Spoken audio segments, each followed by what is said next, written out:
6 months after June's execution, Sue Park sat in a small, dark room deep under Seoul. Around her sat 5 military leaders from different countries. Their faces looked grim in the blue light of the screens. "Play it again," Sue said, her voice tight. The screen showed the massive alien ship that had entered Earth's orbit 3 days ago. It was shaped like a long, dark spear. Lights pulsed along its sides. It was bigger than anything humans had ever built, 5 kilometers from end to end. "The Judgment of Stars," General Wu said, reading from a report. "That's what they call it. The Vakari's most advanced warship." "And they say they come in peace," Sue said bitterly. After June's execution, Earth had received an official message from the Galactic Council. It said June had tried to steal secret technology. It said he had been given a fair trial. It said Earth was still welcome in the galaxy, but needed guidance. Sue knew it was all lies. Her brother's last message had been clear. The aliens, especially the Vakari, were afraid of humans. They saw Earth as a threat to be controlled. "They want to land tomorrow," Admiral Cho said. "In Seoul, of all places." Sue nodded slowly. "Of course they do. My brother was from Seoul. They're sending a message." The room fell silent. Everyone knew what had happened to June. Everyone knew the Vakari had chosen his hometown for a reason. "We can't stop them," General Wu said finally. "Their technology is too advanced. If we try to fight, they could destroy our major cities from orbit. So we let them land," Sue said. "And we watch. And we wait." The meeting ended, and Sue walked alone to her apartment. Rain fell softly on the streets of Seoul. People hurried past with worried faces. Everyone had seen the giant ship in the sky. Everyone felt fear. In her small apartment, Sue looked at the photo of her and June from 5 years ago. They were smiling, standing on a beach. It was before the alien contact, before everything changed. "I'll find the truth," she whispered to the photo, "I promise." Her phone rang. It was her commander. "Captain Park," he said, "you've been assigned to the Welcome Committee." Sue's heart beat faster. "Sir? You speak the best English in the unit." "And?" He hesitated. "They asked for you specifically." A chill ran down Sue's spine. "The aliens asked for me?" "Yes. By name. Be at the landing site tomorrow at 0800 hours. Wear your dress uniform." After he hung up, Sue sat in the dark, thinking. Why? Would the aliens ask for her? Did they know about June's message? Were they watching her already? Sleep didn't come that night. In the morning, Sue put on her blue dress uniform, pinned her medals carefully, and pulled her hair back tightly. The mirror, she looked calm. Inside, she felt like screaming. The landing site was a large park in central Seoul. The government had cleared a circle 1 kilometer wide. Soldiers stood at the edges, keeping people back. News helicopters circled overhead. The whole world was watching. Sue stood with 20 other officials, military leaders, scientists, politicians. No one spoke. All eyes were on the sky. At exactly 8 a.m., a small ship broke off from the massive Vakari warship above. It looked like a silver teardrop. It made no sound as it fell through the clouds and stopped just above the ground. A door opened in its side. The first alien to step out was not what Sue expected. It was a human. The man looked about 50 with gray hair and a thin face. He wore a strange, shimmering suit that seemed to change color in the light. He walked stiffly, as if he wasn't used to Earth's gravity. Behind him came 4 Vakari. They were tall, over 7 feet, with blue-gray skin that seemed to reflect the light. Each had 4 arms and moved with a strange grace. Their eyes were large and completely black. "I am Tae Kim," the human said in perfect Korean. His voice sounded flat, with no emotion. "I speak for the Vakari and the Galactic Council. Earth is now under protected status." Sue felt her mouth go dry. Protected status. It sounded good, but she knew better. It meant control. The lead politician stepped forward. "Welcome to Earth, Mr. Kim. We are honored by your visit." Tae Kim didn't smile. "This is High Admiral Vetrix," he said, pointing to the tallest Vicari. "He commands the judgment of stars." Sue's hands tightened into fists at her sides. Vetrix, the name from June's reports. The one who had pushed for his execution. "The Galactic Council has decided Earth needs guidance," Tae Kim continued. "We will establish a compound here. We will share some technology. We will help Earth join the galactic community properly." As he spoke, more ships descended. They carried large metal containers and strange equipment. The Vicari moved quickly, setting up barriers around the landing area. One of the scientists whispered, "They're moving fast, like they're afraid of something." Sue watched carefully. The Vicari worked with mechanical precision. They weren't afraid, she realized. They were following a plan they had made long ago. After the speeches and formal greetings, the officials were invited to tour the main Vicari ship. Sue walked up the ramp with the others, her heart pounding. She was entering the ship of the aliens who had killed her brother. Inside, the walls seemed to glow with soft light. The air smelled strange, like metal and something sweet. Tae Kim led them through corridors into a large room with a view of Earth below. "Beautiful, isn't it?" he said, looking at the planet.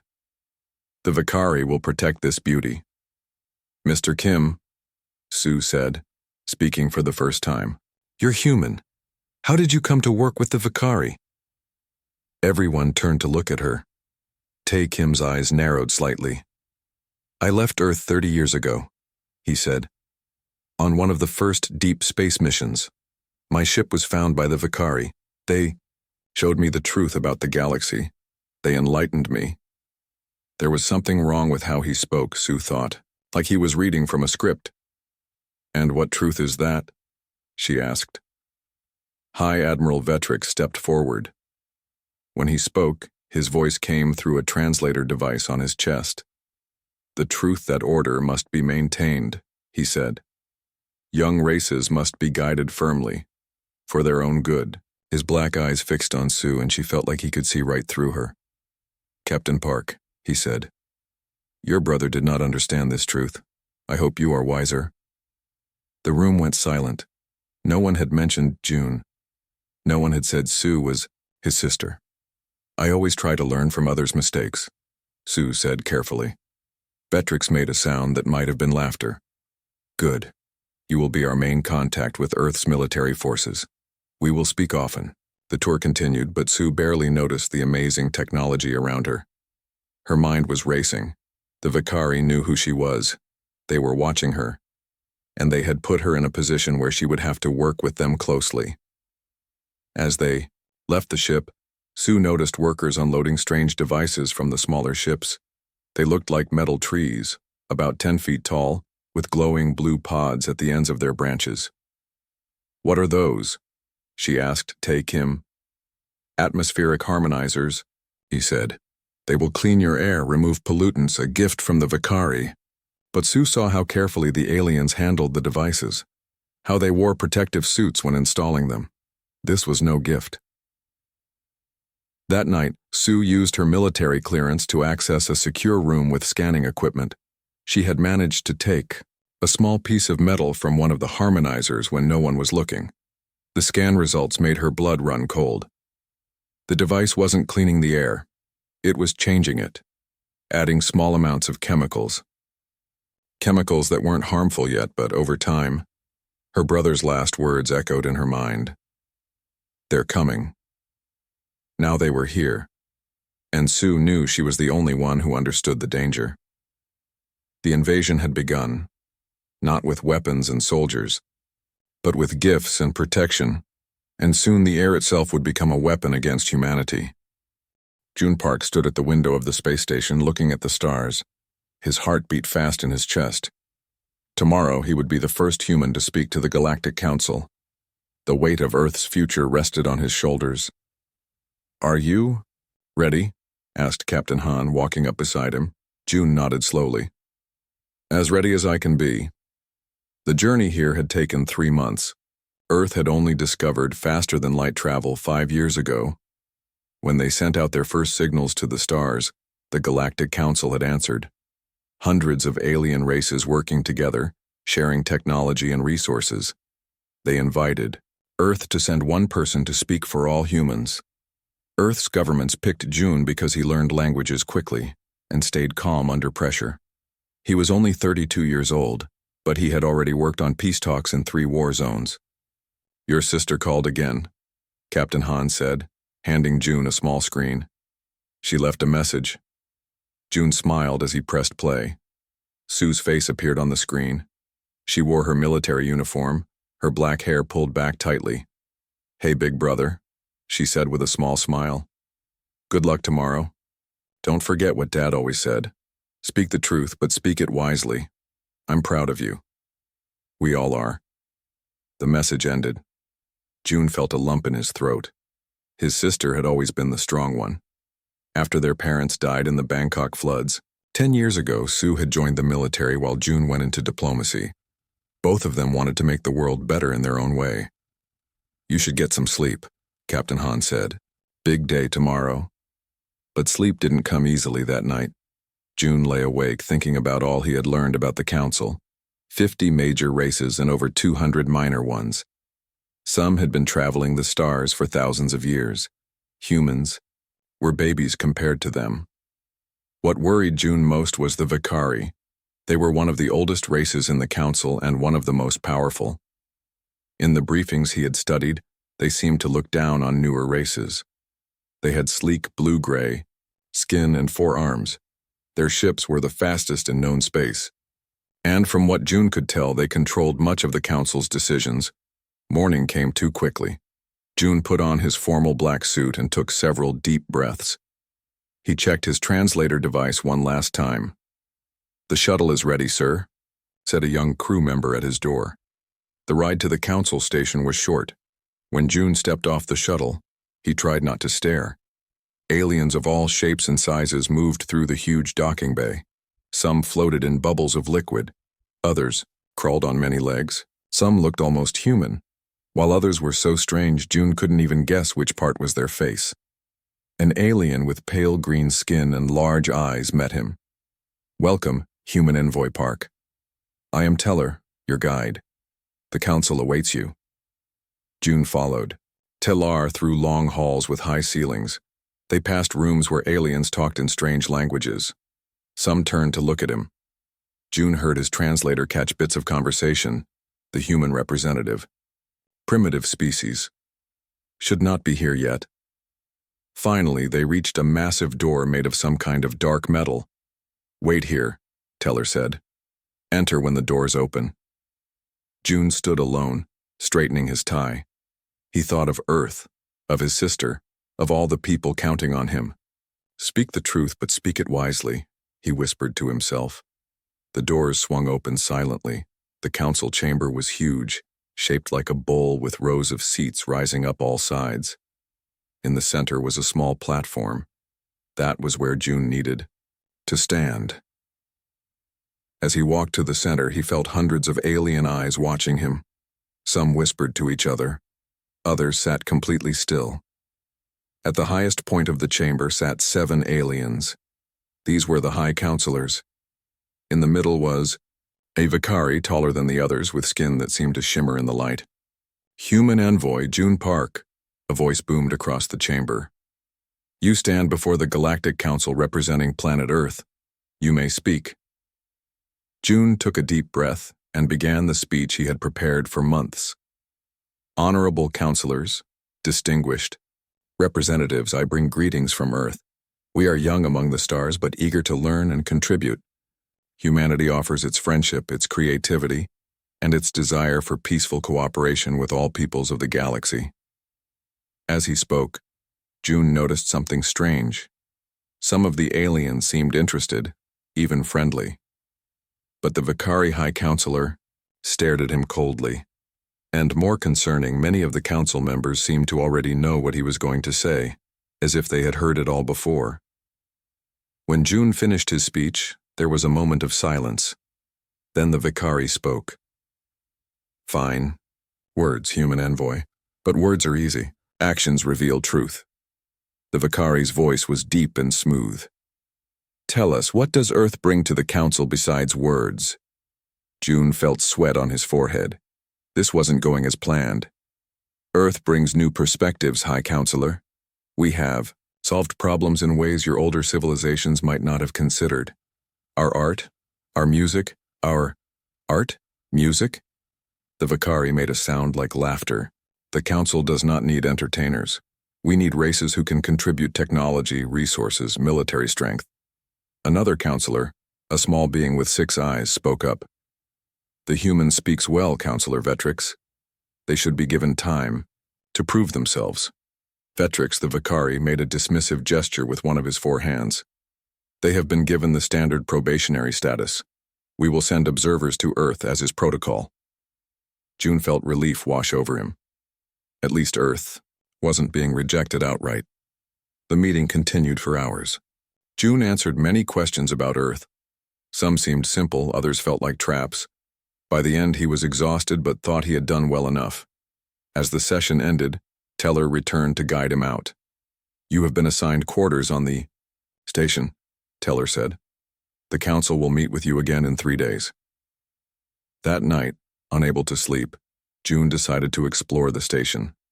Most areas were quiet, but as he passed a small meeting room, he heard voices. One of them was Vetrix, the Vicari High Counselor. June stopped, knowing he shouldn't listen but unable to walk away. "The humans are advancing too quickly," Vetrix was saying. "Their adaptability makes them unpredictable, dangerous." Another voice responded. "But Council law is clear. All spacefaring races must be given a chance to join." "Laws can be reinterpreted," Vetrix said. "I have studied their history, violence, war, environmental destruction. They would bring chaos to the order we have maintained for millennia." "What do you suggest?" "Their envoy is curious, too curious. My sources say he has been asking pointed questions about our defense systems. If he were to attempt to access restricted data..." June felt his blood run cold. He was being set up. He turned to hurry back to his quarters but found his path blocked by 2 Vicari guards. "Human Envoy," one said. "You are in a restricted area." "I got lost," June said quickly. "I was just heading back." The guards looked at each other. "We will escort you." 3 days later, alarms blared throughout the station. Security forces rushed through the corridors. June was dragged from his bed by armed guards. "June Park of Earth," they announced. "You are under arrest for attempting to steal classified galactic technology." "What? That's not true." June struggled against them. "I demand to speak to my government." But his protests fell on deaf ears. In his room, the guards found data devices containing classified Council information. June knew he was being framed, but he had no way to prove it. His trial was quick. Evidence was presented showing him accessing restricted terminals. Witnesses claimed they saw him in areas he shouldn't have been. The verdict was decided before it began.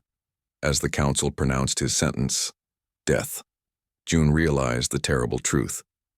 The Vicari never intended to welcome Earth. They feared humans. And his execution would send a message to Earth. Know your place. His final message to his sister was brief and coded. "Sue, they fear what we might become. Prepare, Earth. They're coming." 2 days later, June Park became the first human executed by the Galactic Council. The official statement sent to Earth called him a spy and a thief. The real war had already begun. 5 months after the Revelation Protocol, Admiral Do Hyun stood in Earth's orbital command center alongside representatives from 7 collective species. The peace negotiations had been difficult, but reality had forced even the most hostile elements of the collective to accept humanity's position. "The treaty is ready for final signatures," announced Ambassador G, who had masterfully navigated the diplomatic complexities. The Malorian representative spoke first. "We still find it difficult to comprehend how humans achieved so much without detection." Do Hyun shrugged slightly. "You saw what you expected to see.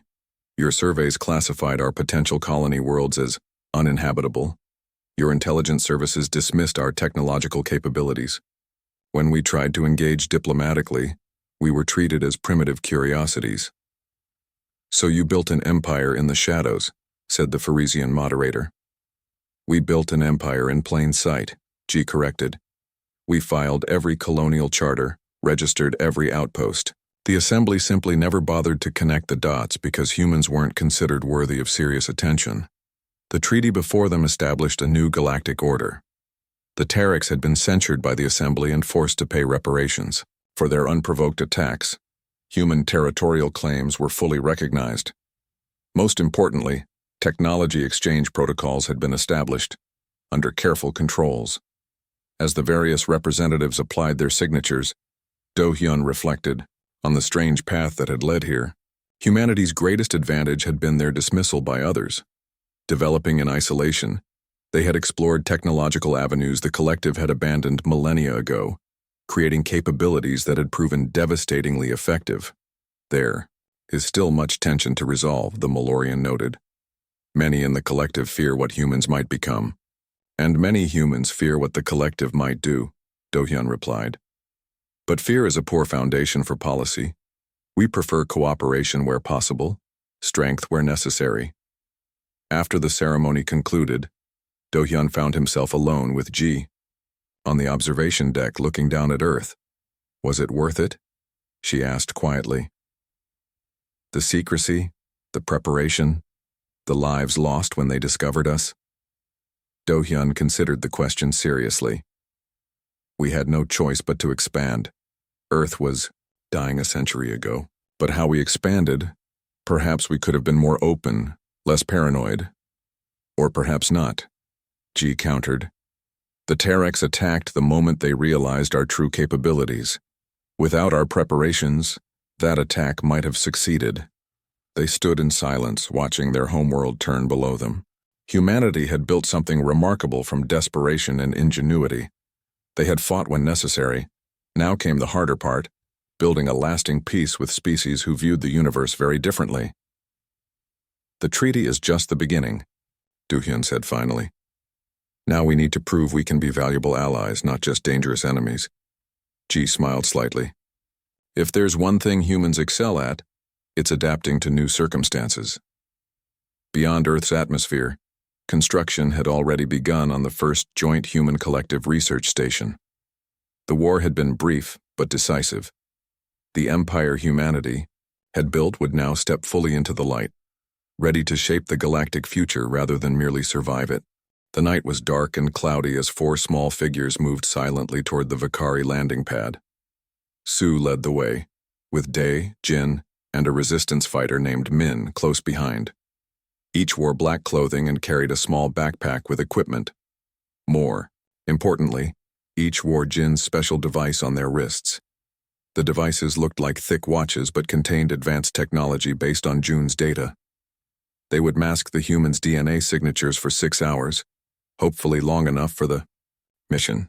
"Remember," Sue whispered, "once we're inside we have 5 objectives. Find proof of the weapon, learn the ship's weaknesses, discover how many humans they've taken, download their communication logs, and get out alive." The others nodded silently. They all knew the risks. If caught, they would face the same fate as June, or worse. Dae had spent weeks learning the Vakari supply schedule. Tonight, a shuttle would arrive with food and equipment for the compound. When it returned to the main ship, it would be carrying empty containers, the perfect hiding spot. They reached the fence surrounding the landing pad and waited. Right on time, a silver shuttle descended from the sky, making almost no sound. It landed, and Vakari workers began unloading containers. "Now," Dae whispered when the workers were busy at the far end of the pad. The 4 humans slipped through a gap in the fence that Dae had created earlier. Moving low to the ground, they reached the row of empty containers waiting to be loaded, back onto the shuttle. "This one," Dae said, pointing to a large box marked with Vakari symbols. They climbed inside and pulled the lid partly closed. The container smelled strange, like metal and something sweet. It made Sue's head hurt. Minutes later, they felt the container being lifted. There were thumps and movements as it was loaded onto the shuttle. Then came the strange feeling of rising as the shuttle took off. The journey to the orbiting warship took only 15 minutes. They felt the shuttle dock with a soft bump, more movement as their container was unloaded. When all seemed quiet, Day pushed the lid open slightly and looked out. "Storage room," he whispered. "2 guards at the door, but they're not looking this way."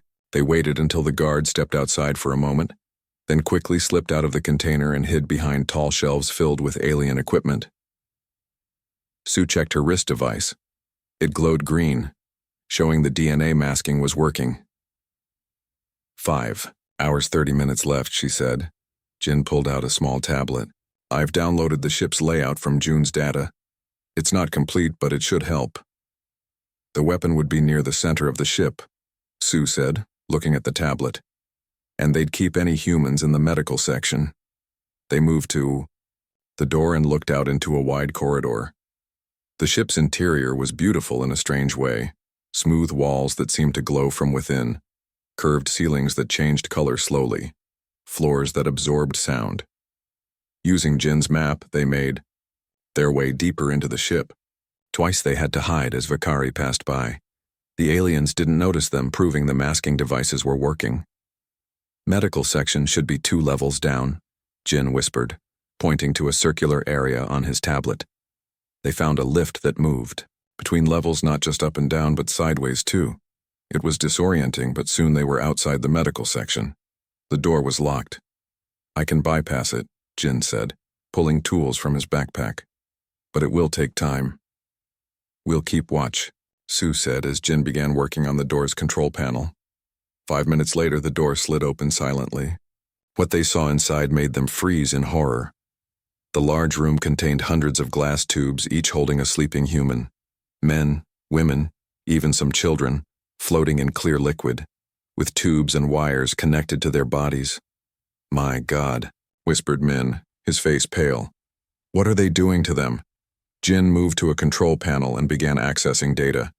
"They're changing them, like they did with Tae Kim, altering their brains, their DNA."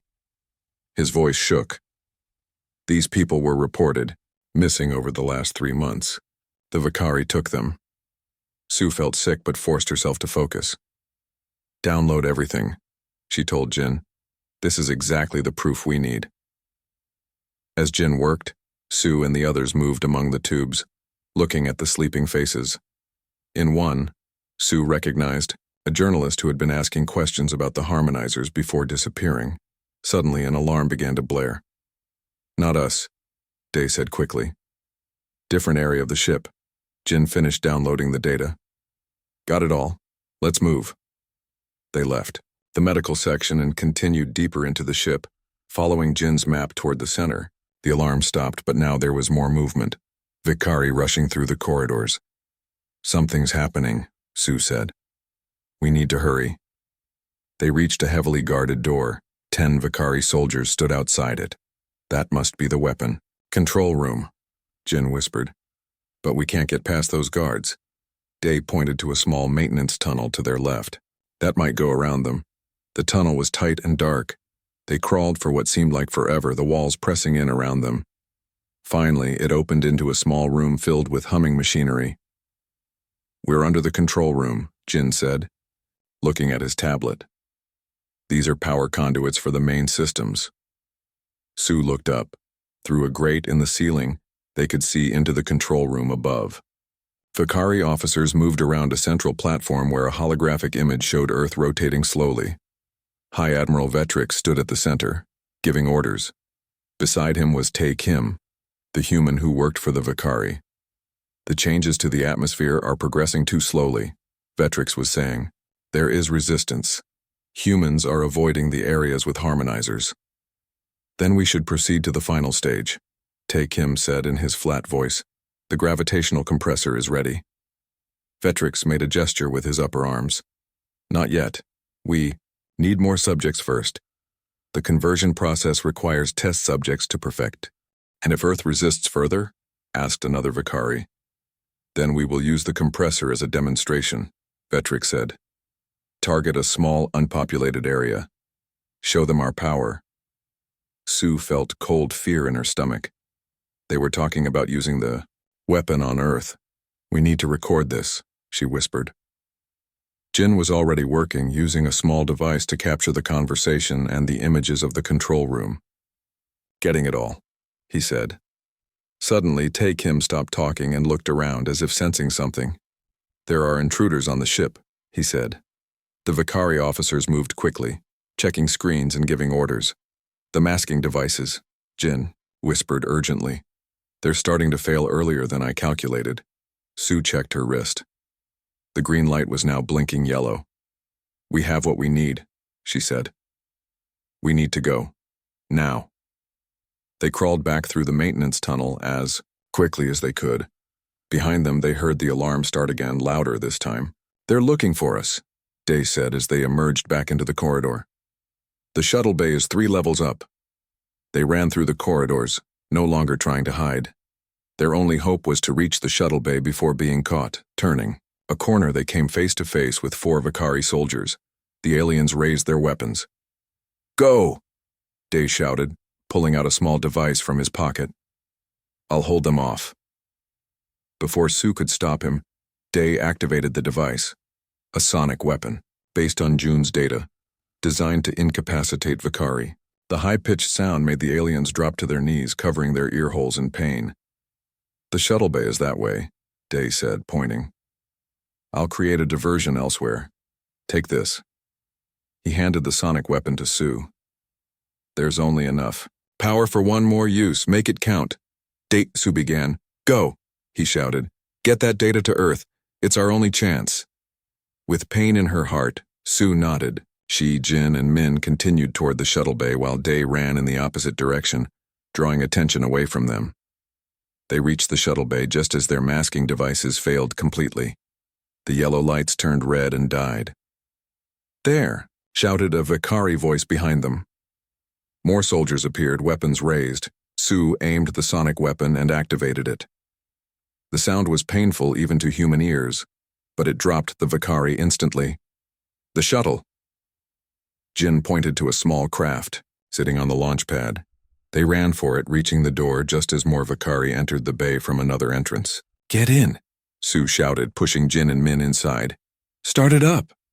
Jin jumped into the pilot seat, frantically studying the controls. "I think I can fly it based on June's data, but..." Weapons fire hit the shuttle's side, leaving black marks on the silver surface. "Figure it out fast," Sue said, closing the door as more shots hit around them. Jin's fingers flew over the control panel. The shuttle hummed to life, rising a few feet off the floor. "Hold on," he called. The shuttle shot forward, crashed through the bay's energy barrier, and suddenly they were in space, Earth a blue ball below them.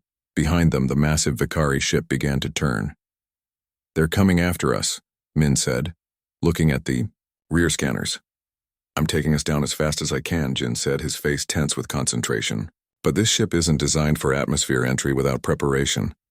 The shuttle began to shake as they entered Earth's upper atmosphere. Warning lights flashed across the control panel. "We have what we need," Sue said, holding tight to the data devices. "The proof of what they're doing, the weapon, the humans they've taken. Even if we don't make it, we have to get this information to Core and the rest of the Co." Sue woke to the smell of smoke and the sound of metal creaking. Her head hurt. Something warm trickled down her face. Blood. She forced her eyes open. The shuttle had crashed in a forest. Sunlight streamed through a large crack in the ceiling. Jin was slumped over the controls, not moving. Min was trying to open the damaged door. "Jin," Sue said, shaking his shoulder gently. "Jin, wake up." He groaned and slowly raised his head. His glasses were broken, and he had a cut above his eye. But he was alive. "Did we make it?" he asked, his voice hoarse. "We crashed, but we're on Earth," Sue said. "The data?" Jin patted his pocket where the small devices containing their evidence were stored. "Safe." With effort, they forced the shuttle door open and climbed out. They had crashed in a remote area of mountains far from any city. The shuttle was badly damaged, smoke rising from its engines. "We need to move," Sue said, looking up at the sky. The Vicari will be searching for us. They gathered what supplies they could from the shuttle and began walking. Jin checked his tablet, which somehow had survived the crash. "We're about 50 kilometers from Seoul," he said. "If we can reach a road, we might find help." They walked for hours through the forest. The air felt clean here, far from the Vicari, harmonizers. Sue's mind raced with what they had discovered. The kidnapped humans, the weapon, Vetrix's plans. They had the evidence they needed, but would it be enough? And what had happened today? As night fell, they saw lights ahead, a small village. An old man in a farmhouse gave them food and let them use his phone. Sue called the only person she could trust completely. "Hana." "We have the evidence," she said when Hana answered. "But the Vicari will be hunting us. We need extraction." 6 hours later, a helicopter landed in a field near the village. Hana was inside, along with 2 resistance members. They flew back to Seoul, keeping low to avoid detection. "The Vicari are furious," Hana told them during the flight. "They've demanded you be turned over to them. They say you stole military secrets." "We did more than that," Jin said. "We found proof of everything." Back in Seoul, in a secure basement room, Sue and Jin showed the evidence to the resistance leaders. Videos of the kidnapped humans, recordings of Vetrix discussing the weapon, data about the harmonizers and how they were changing Earth's atmosphere. "We need to get this to Core immediately," Sue said, "and to Earth's governments." Jin set up the special communication device. "I've improved the security. The Vicari won't be able to intercept it this time." They sent everything to Core, along with a message explaining what they had found. Then they waited. 2 days passed. The Vicari increased their patrols around the compound. More harmonizers appeared in the city. More people got sick. There was no word from Core. Then on the 3rd day, news came from an unexpected source. Kim appeared on worldwide television broadcasts. But something was different about him. His eyes seemed more alive, his voice less flat. "People of Earth," he said, "I am Kim. For years I have been controlled by the Vicari through neural implants, but brave humans recently boarded the Vicari ship. One of them," his voice broke, "one of them died to help me break free of control." So felt her heart tighten. He hadn't just created a diversion. He had somehow helped Kim. "The Vicari are not here to help Earth," Tay continued. "They fear humanity's potential. They executed June Park because he discovered their plans to control developing species. Now they plan to either enslave humanity or destroy us." All around the world, people watched in shock as Ty explained everything. The harmonizers, the kidnappings, the weapon. In the Vicari compound, alarms blared. The main ship in orbit began powering up its systems. Jin's communication device lit up with an urgent message from Core. "Evidence received. Council emergency session called. Multiple species moving to support Earth, but Vicari will act quickly. Now. Their weapon is charging. You must disable it before it fires." Sue looked at the others. "We need a plan. Fast." Jin studied the data they had stolen. "The gravitational compressor works by creating a focused energy beam. It needs 20 minutes to charge fully. The beam emitter is on the bottom of the ship. Can we shoot it down?" asked one of the military leaders. Jin shook his head. "Our weapons wouldn't even scratch their shields, but—" He hesitated. June's data showed a weakness. Their shield technology can't block certain electromagnetic frequencies. If we could generate a powerful enough pulse at exactly the right frequency. "How powerful?" Sue asked. "More powerful than anything we've built before," Jin admitted. "But I think I can modify our power plants to generate it. We'd need to get close, though. Within 10 kilometers of the ship." Sue made a quick decision. "Do it. I'll get us close enough." While Jin and his team worked frantically to build the pulse device, Sue met with Earth's military leaders. The evidence had convinced them. They were ready to fight back. 3 hours later, the plan was ready. The pulse device was loaded onto a small aircraft. Sue would pilot it close to the Vicari ship. Fighter jets would provide cover, distracting the Vakari defenses. As they prepared for takeoff, Sue received an unexpected visitor, Tae Kim. "I want to help," he said. His eyes were clear now, though he still moved stiffly. "I know the command codes for the ship. I can help you get closer." Sue studied him carefully. "Why should I trust you?" "Because your friend Day gave his life to free me," Tae said. "He used the sonic device not just on the guards but on me. It disrupted the implants they put in my brain. For the first time in 30 years, I can think for myself again." Sue nodded slowly. "Then let's go." They took off as the sun was setting. Above them, the Vakari ship glowed with power as it prepared to fire its weapon. "They're targeting Seoul first," Tae said, looking at the data on the aircraft screen. As a demonstration, the fighter jets screamed ahead, firing missiles at the Vakari ship. The missiles exploded harmlessly against the shields, but they served their purpose, drawing attention away from Sue's smaller aircraft. "Closer," Jin said over the radio. "We need to get closer for the pulse to work." Sue pushed the aircraft higher, closer to the massive alien ship. Warning systems blared as the Vakari defenses locked onto them. "Get ready," she told Jin, who was monitoring the pulse device from the ground. "On my mark." Tae entered commands into the communication system. "I'm sending the codes now. It will lower a small section of their shields for 3 seconds. The Vakari ship's underside began to glow bright blue. The weapon was almost ready to fire. "Now!" Sue shouted. Jin activated the pulse device. A wave of invisible energy shot from the aircraft toward the ship. For a moment, nothing seemed to happen. Then the blue glow flickered and died. Lights all over the massive ship went dark. "Direct hit," Jin's excited voice came over the radio. "Their main power systems are failing." The Vakari ship began to drift, its engines offline. But it wasn't over. Smaller ships began to launch from the main vessel, escape pods and fighters. As Sue turned the aircraft to avoid them, a brilliant light appeared in the sky. 3 new ships dropped out of faster-than-light travel into Earth's orbit. They weren't Vakari. "This is Council Enforcer Corps," a voice said over all communication channels. "By authority of the Galactic Council, the Vakari actions are declared illegal. Their equipment is to be dismantled. Their personnel are to surrender immediately." The 3 council ships surrounded the disabled Vakari vessel. Smaller craft began capturing the escape pods.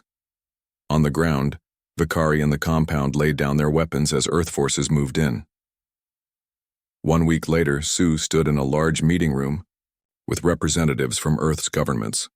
Quor, a tall alien with pale green skin, stood beside her. On screens around the room, council members from a dozen species watched. "The evidence you gathered was irrefutable," Quor said. "The Vakari have been sanctioned. Their leadership will face trial. Those they took from Earth will be returned and healed." "And the harmonizers?" Sue asked. "Already being removed," Quor assured her. "Earth's atmosphere will return to normal within months." A human representative stepped forward. "What happens now? With Earth and the Council?" "That is why I am here," Quor said. "The Council wishes to offer Earth full membership, not as a protected world, but as equals. Your people have proven themselves worthy." The room erupted in excited talk. Sue stood quietly thinking of June, of Day, of all those who had sacrificed to reach this moment. Later that day, she visited the memorial that had been built for her brother. A simple stone in a quiet garden. She placed her hand on it gently. "We did it, June," she whispered. "They feared what we might become. Now they'll see it firsthand." Above, the stars were coming out. Among them now were friends as well as enemies.